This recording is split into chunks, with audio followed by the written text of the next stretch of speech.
સાળંગપુરના કષ્ટભંજન હનુમાનજી મંદિર ખાતે આજે પવિત્ર પૂનમના દિવસે મોટી સંખ્યામાં હરિભક્તો ઉમટી પડ્યા હતા. પ્રાંગણ હરિભક્તોથી છલકાતું જોવા મળ્યું હતું. દાદાને અદ્ભુત શણગાર કરવામાં આવ્યો હતો.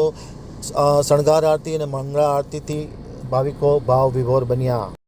હવે જોઈએ સાળંગપુરથી અમારા પ્રતિનિધિ ચિંતન વાગડિયાનો એક વિસ્તૃત અહેવાલ. સ્વામિનારાયણ મંદિર વડતાલધામ સંચાલિત સુપ્રસિદ્ધ યાત્રાધામ સાળંગપુર ખાતે આજે ગુજરાતના સ્થાપના દિવસ નિમિત્તે શુક્રવારના રોજ પૂનમ નિમિત્તે દાદાના દરબારમાં ભક્તિમય માહોલ જોવા મળ્યો હતો. શાસ્ત્રી સ્વામી હરિપ્રકાશ દાસજી અથાણાવાળાની પ્રેરણાથી તેમજ કોઠારી સ્વામી વિવેક સાગર દાસજી મહારાજના માર્ગદર્શન હેઠળ દાદાને ભવ્ય અને દિવ્ય શણગાર કરવામાં આવ્યો હતો. કલાત્મક વાઘા પૂનમની પવિત્ર તિથિએ દાદાને વિશેષ જરદોશી અને એમ્બ્રોઇડરી વર્કવાળા અને ફૂલોની ડિઝાઇન ધરાવતા મનમોહક વાઘા અર્પણ કરવામાં આવ્યા હતા. દાદાને રિયલ ડાયમંડનો મુકુટ ધરાવવામાં આવ્યો હતો. સમગ્ર સિંહાસનને તાજા ગુલાબ, સેવંતી, ઓર્કિડ જેવા વિવિધ મિક્સ ફૂલનો ઉપયોગ કરી અત્યંત કલાત્મક રીતે સજાવવામાં આવ્યું હતું.